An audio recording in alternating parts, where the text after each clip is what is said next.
Assalamualaikum warahmatullahi wabarakatuh. Perkenalkan, saya Wedyo Nuryono, Ketua Gugus Layanan Bimbingan Konseling Fakultas Ilmu Pendidikan Universitas Negeri Surabaya. Saya mengucapkan selamat kepada Anda semua telah berhasil dan lolos masuk menjadi mahasiswa baru Fakultas Ilmu Pendidikan Universitas Negeri Surabaya. Anda orang yang beruntung karena Anda masuk di fakultas ini. Karena fakultas ini yang hanya memiliki gugus layanan bimbingan dan konseling. Mengapa ini penting? Karena ini akan membantu Anda untuk mencapai pertumbuhan yang optimal.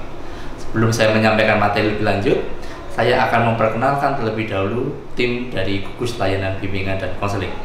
Mari kita perkenalan satu persatu dengan tim kami. Selamat datang mahasiswa baru. Saya Dewi Komalasari SPD MPD.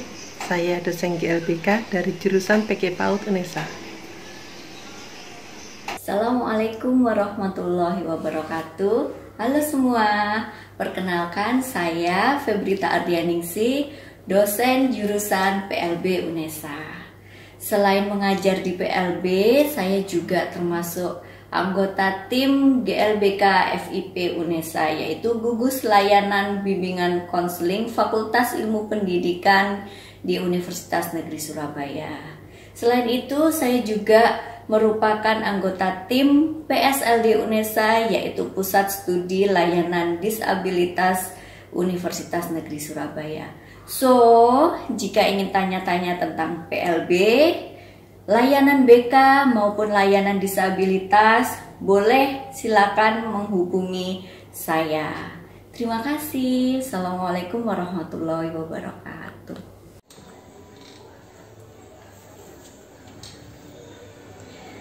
Assalamualaikum, perkenalkan nama saya Ika Rahmawati, petugas gugus layanan bimbingan dan konseling dari jurusan PGSD, Pendidikan Guru Sekolah Dasar Fakultas Ilmu Pendidikan Universitas Negeri Surabaya.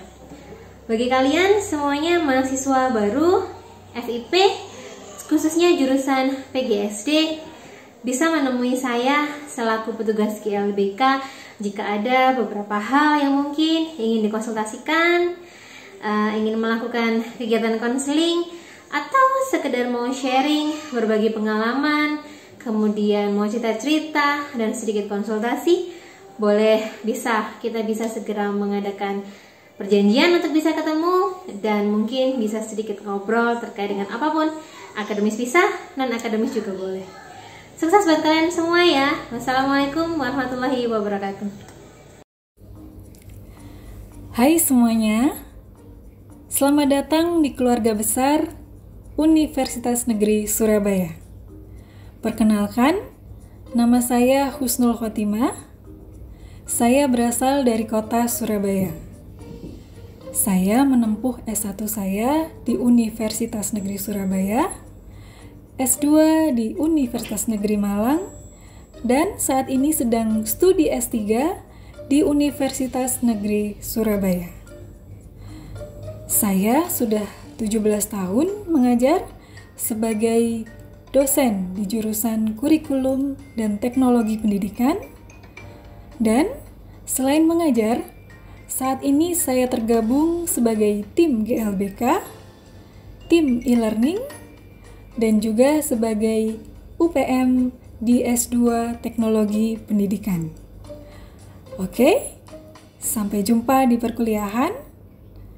UNESA, satu langkah di depan. Assalamualaikum, halo semuanya. Salam jumpa. Saya Eka Cahya Maulidia, Sekretaris GLBK dan petugas GLBK jurusan PG PAUD Universitas Negeri Surabaya. Selamat datang dan selamat menjadi keluarga besar Universitas Negeri Surabaya. Salam sehat dan bahagia. Perkenalkan, nama saya Yohana Wurisatwika. Saya adalah petugas bimbingan konseling di GLBK dari jurusan Psikologi UNESA. Saya bertugas membantu kalian semua apabila kalian membutuhkan bantuan layanan psikologis, misalnya konseling, konsultasi, atau sekedar sharing dan curhat. Hal ini bisa berupa masalah akademik ataupun masalah pribadi yang mungkin kalian alami sehari-hari yang ada hubungannya dengan proses perkuliahan. Silahkan hubungi saya apabila kalian memerlukan bantuan melalui gugus layanan bimbingan konseling VIP UNESA. Terima kasih. Assalamualaikum warahmatullahi wabarakatuh. Perkenalkan, saya adalah Ibu Seli Andari. Saya adalah salah satu dosen di Fakultas Ilmu Pendidikan Universitas Negeri Surabaya. Sebelumnya saya mengucapkan selamat datang kepada seluruh mahasiswa baru di Universitas Negeri Surabaya, khususnya di Fakultas Ilmu Pendidikan. Nah, Anda yang berada di sini adalah Anda yang terpilih dari sekian ribu pendaftar atau pesaing. Artinya Anda adalah orang yang memiliki potensi yang luar biasa. Oleh karena itu, jangan pernah sia-siakan waktu studi di UNESA. Raih cita-cita Anda dan banggakan orang tua. Terima kasih, sampai di sini dulu. Sampai jumpa di lain kesempatan. Wassalamualaikum warahmatullahi wabarakatuh.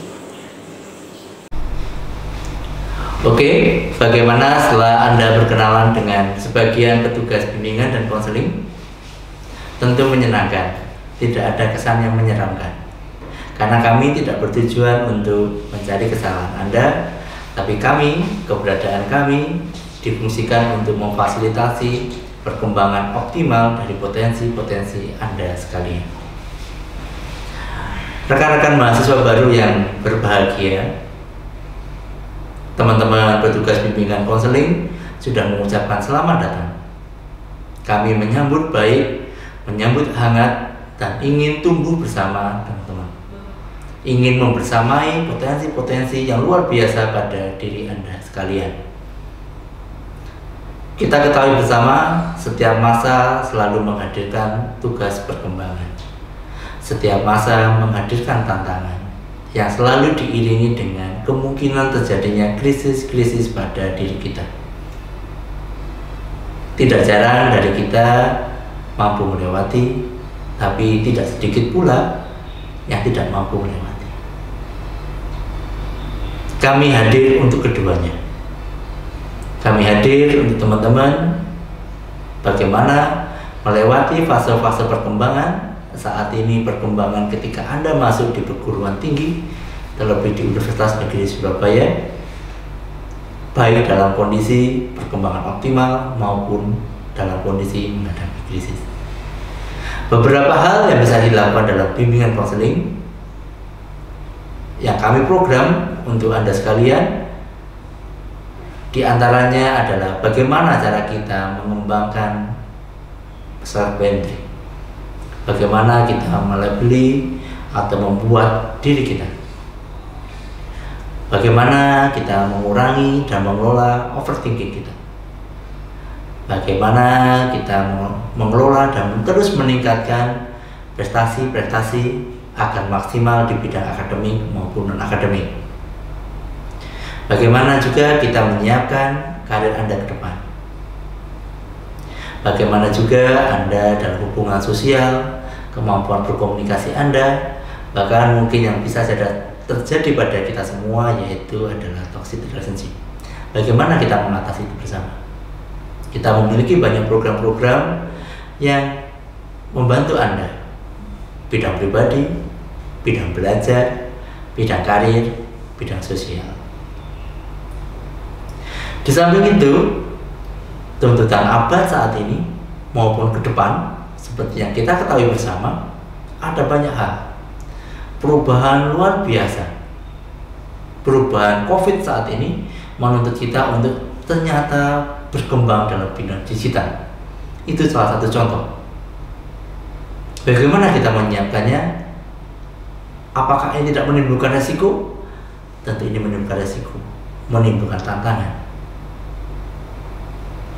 baik dalam pembelajaran maupun pengajaran.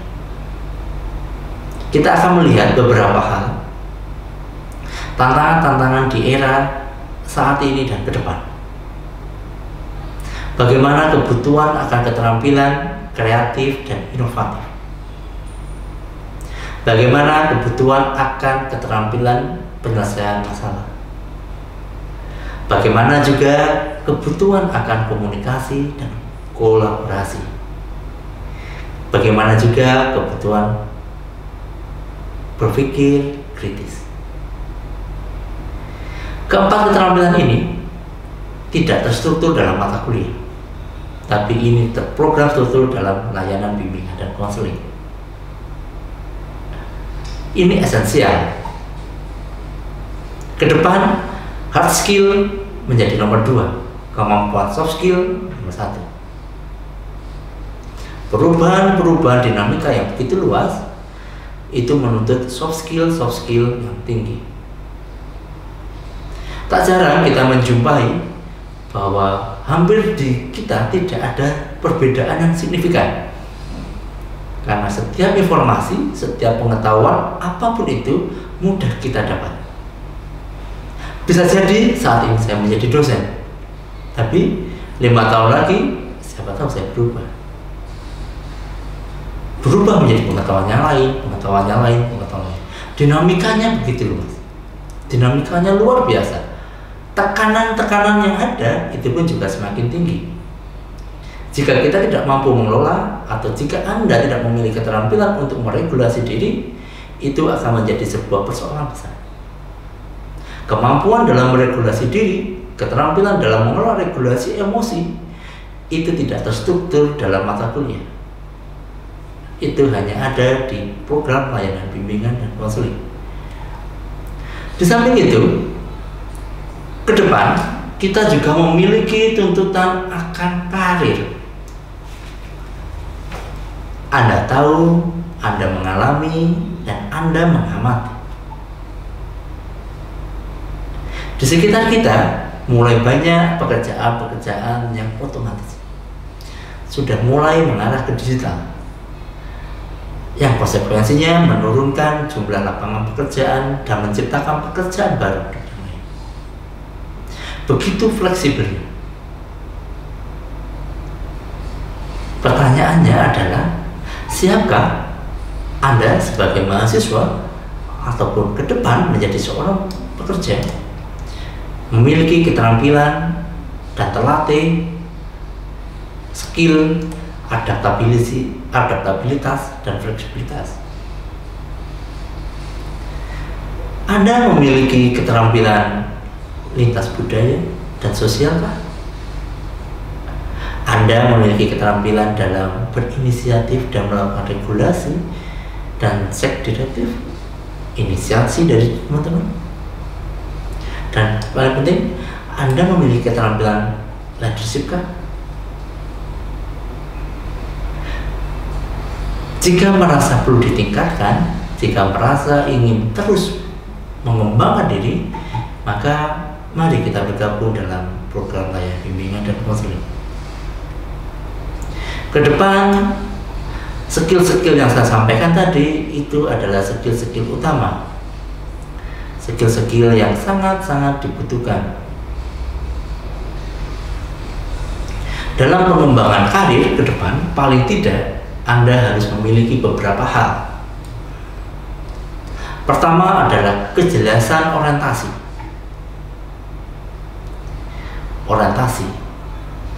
Kemana tujuan dan finish Anda. Perjalanan kita masih panjang, tujuan kita masih jauh.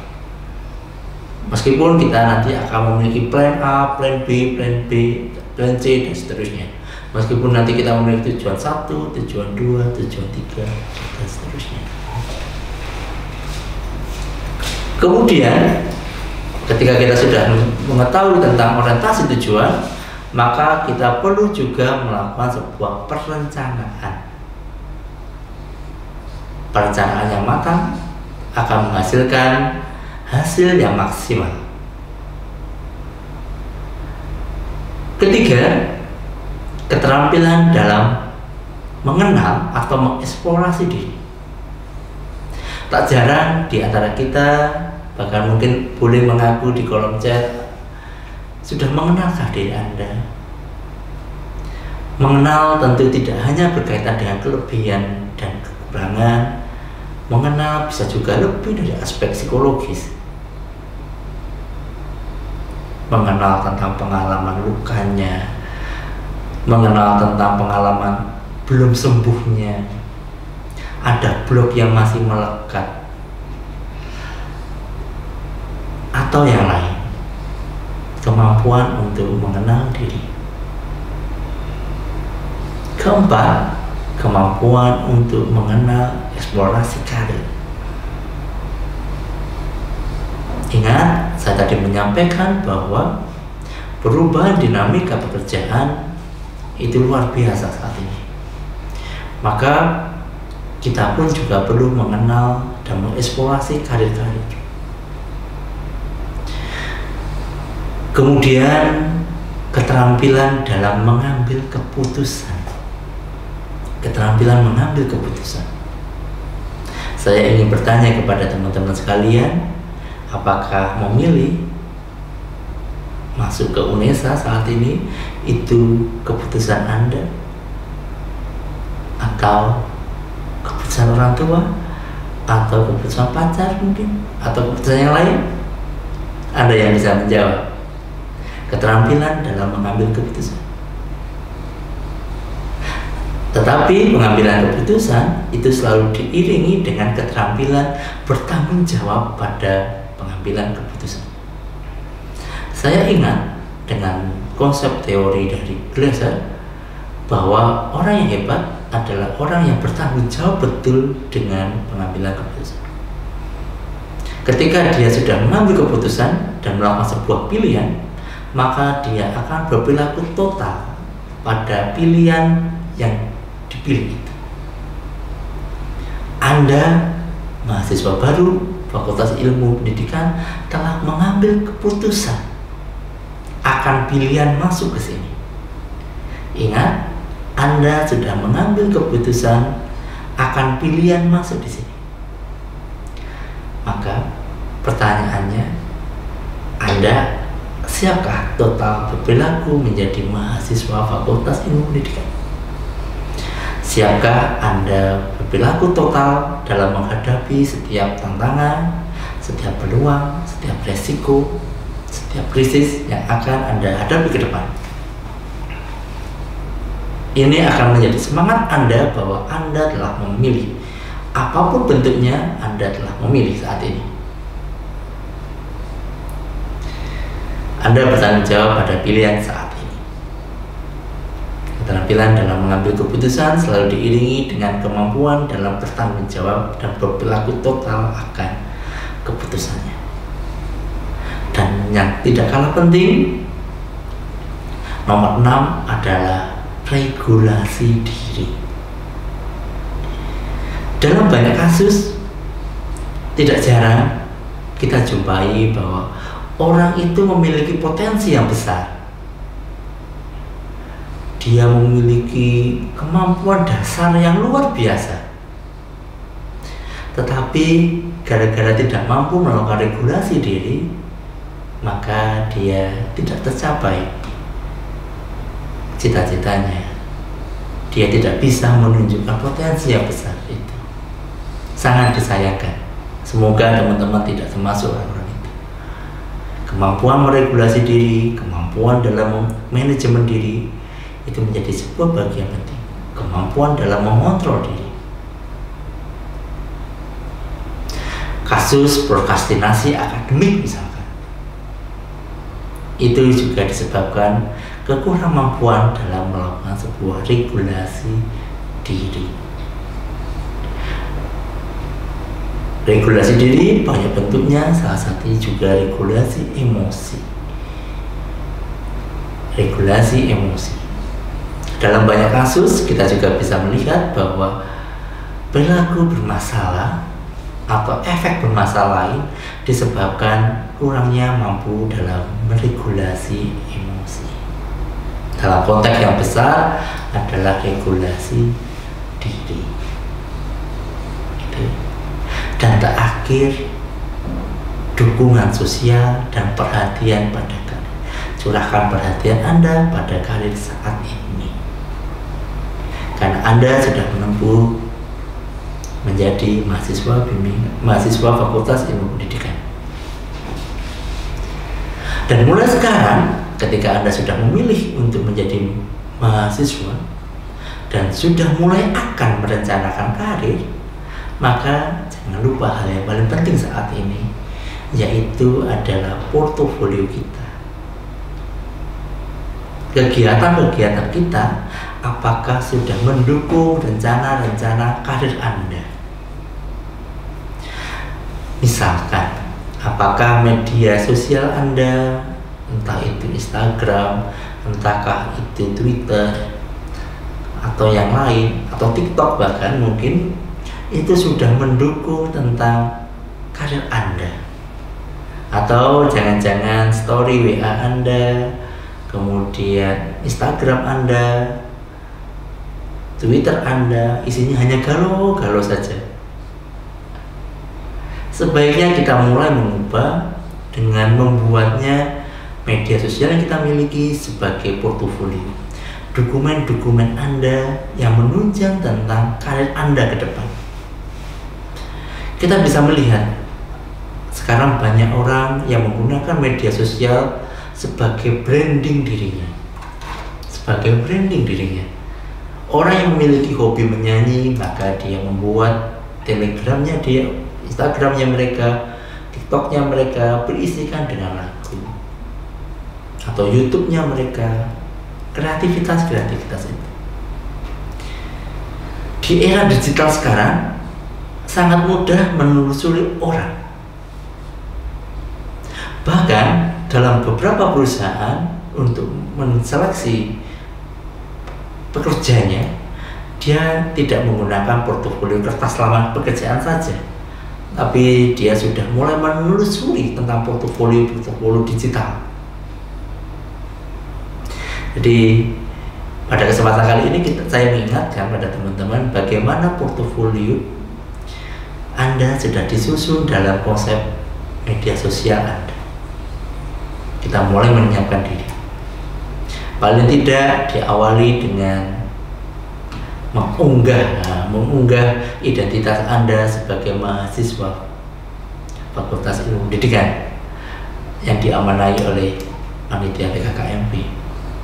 Ke depan, Instagram Anda ataupun akun media sosial Anda sudah dipenuhi lagi dengan prestasi Anda, dengan aktivitas-aktivitas yang mendukung Anda dalam karir Anda.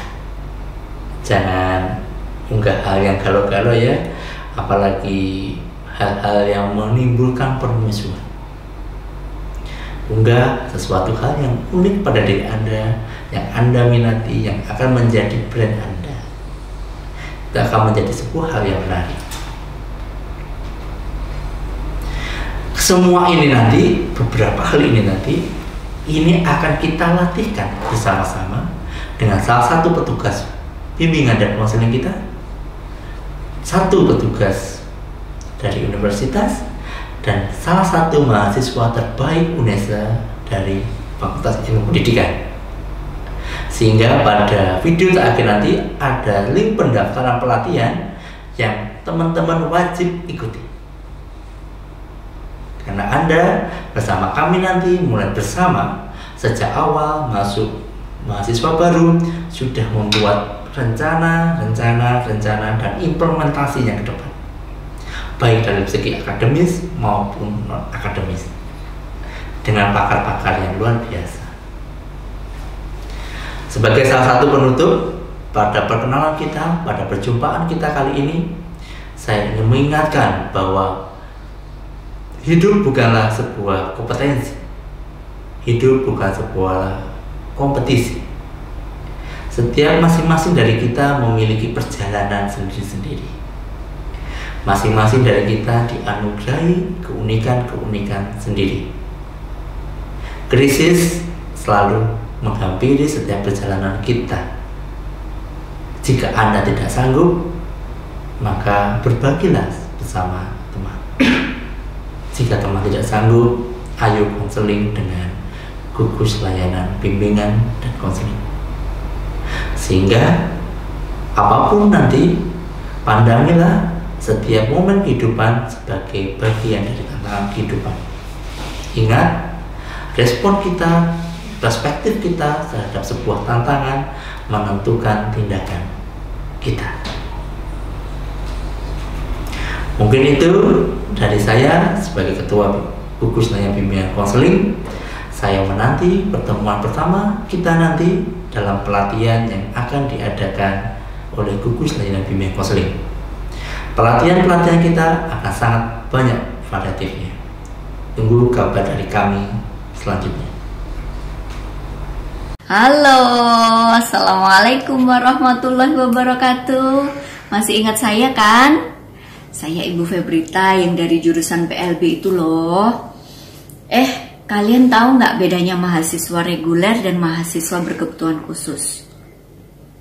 Ya, mahasiswa berkebutuhan khusus itu adalah mahasiswa yang memiliki hambatan di penglihatan atau di pendengaran atau di fisik atau hambatan-hambatan lainnya. Tetapi perlu diingat, dalam pendidikan kita semua sama. Tidak ada bedanya. Semua berhak mendapatkan layanan pendidikan.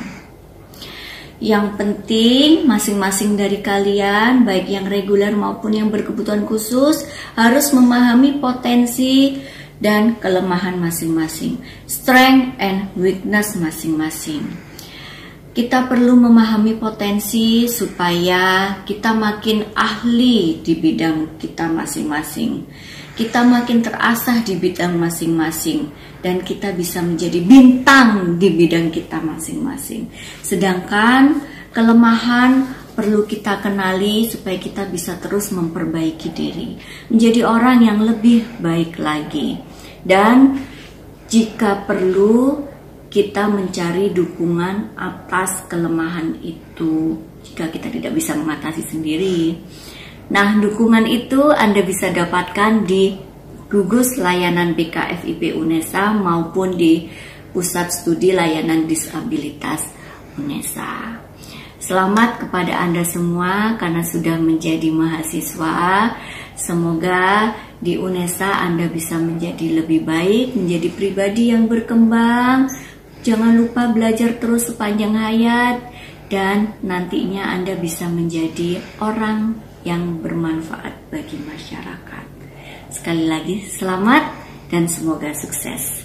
Assalamualaikum warahmatullahi wabarakatuh.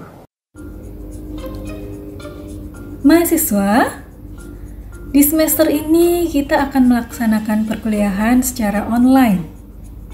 Nah, saya punya tips agar kalian termotivasi dan kuliah online berjalan lancar. Yang pertama, siapkan perangkat kuliah online.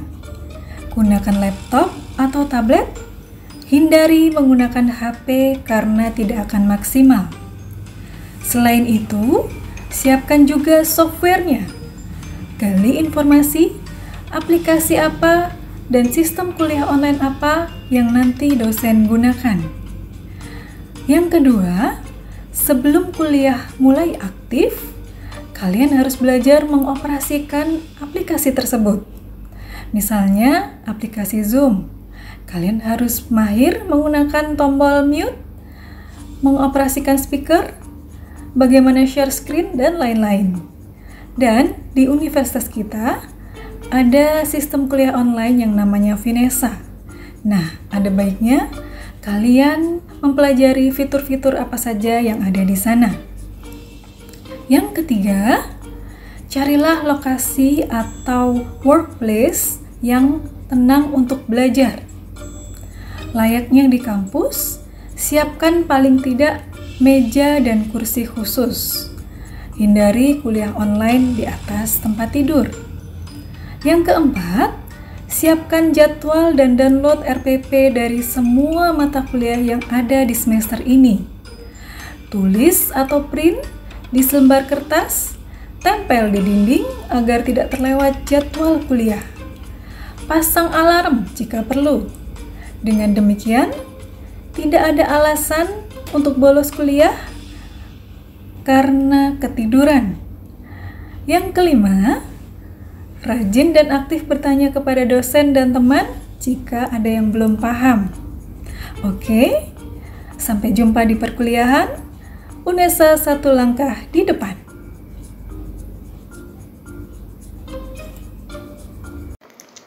Selamat datang mahasiswa baru. Saya mengucapkan selamat karena kalian telah lolos seleksi dan diterima menjadi keluarga besar Fakultas Ilmu Pendidikan Universitas Negeri Surabaya. Selamat memasuki dunia baru, dunia kampus dan perkuliahan. Selamat belajar dan selamat berkarya dan menunjukkan prestasi yang terbaik. Saya berharap meskipun kita sekarang sedang dalam kondisi pandemi dan semua proses pembelajaran dilakukan secara online, kalian tidak patah semangat dalam belajar dan tetap bisa berprestasi. Semangat dan selamat menjadi mahasiswa baru. Terima kasih. Selamat datang mahasiswa baru, selamat menjadi mahasiswa UNESA. Ini adalah tiket emas kalian untuk mewujudkan mimpi dengan melakukan yang terbaik di semua kesempatan yang kamu miliki. Saat menjadi mahasiswa, banyaklah belajar dari berbagai macam sumber, banyaklah ikut kegiatan organisasi untuk mengasah talentamu, dan jangan pernah takut mencoba. Ilmu dan pengalamanmu selama menjadi mahasiswa akan membentukmu menjadi apa kelak setelah lulus nanti. Baik, selamat belajar. Selamat bekerja.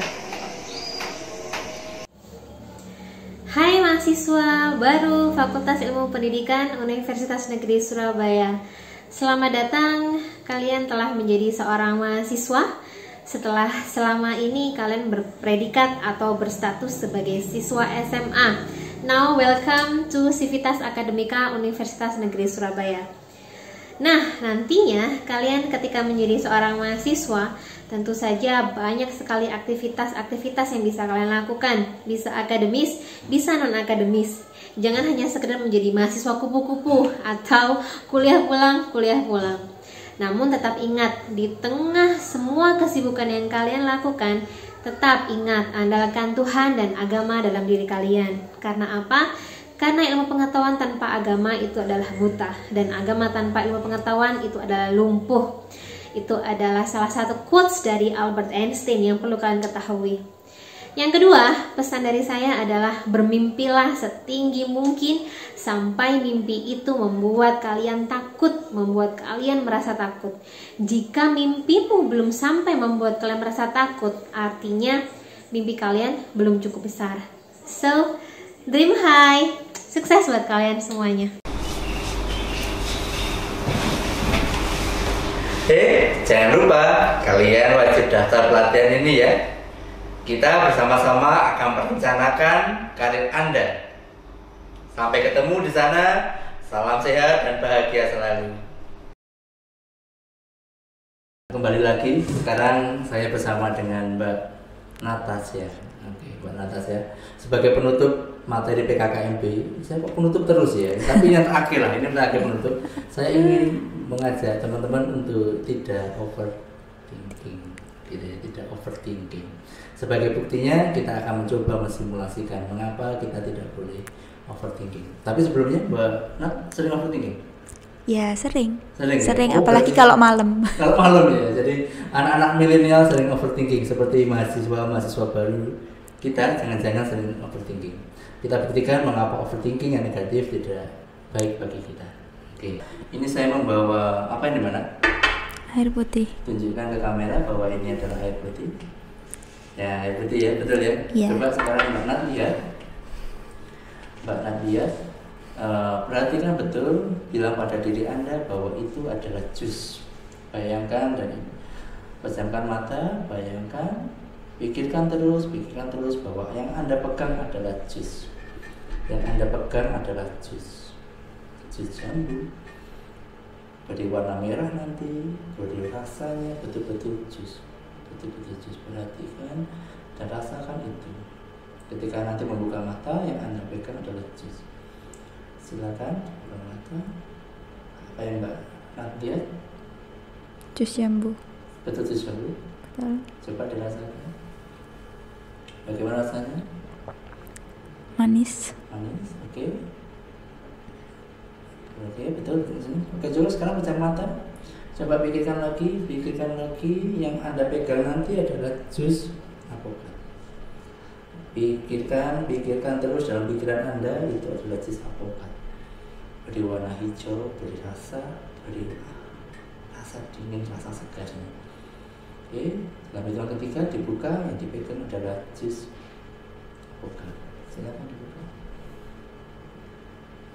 Oke, Warnanya apa Mbak? Hijau. Warna hijau, silakan dirasakan. Oke, tapi apa rasanya? Manis. Apokat juga. Ya, bukan. Oke, tutup mata. Oke, entah mengapa begitu dipegang, yang dipegang adalah kucing. Buka mata, itu adalah kucing. Nah, oke. Perhatikan Mbak di kamera. Barusan kita mencoba untuk melihat bahwa hati-hati dengan pikiran, karena pikiran bisa mempengaruhi perilaku kita, juga mempengaruhi apa tindakan kita dan juga melihat perspektif kita.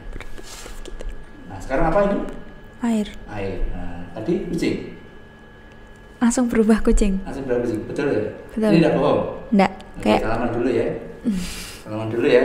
Oke, silakan apa pesan Mbak Nat sebagai mahasiswa 2019 juga sebagai DPM kepada mahasiswa baru 2020? Pesan saya kepada mahasiswa baru sekarang, apalagi karena sekarang lagi efek pandemi kayak gini, hal-hal apapun yang kalian lakukan, jangan pernah kalian berpikir yang buruk dan jangan pernah dipikir yang terlalu memberatkan kalian. Lakukan sebisanya aja dan biasakan untuk tidak overthinking untuk hal-hal yang belum dilakukan. Oke, terima kasih Mbak Nat. Dan yang paling penting jangan lupa terus bergabung dengan gugus layanan bimbingan dan konseling. Terima kasih Mbak Nat. Sampai jumpa lagi dan sampai jumpa teman-teman. Silakan, dadah. Dadah, semangat. Assalamualaikum warahmatullahi wabarakatuh.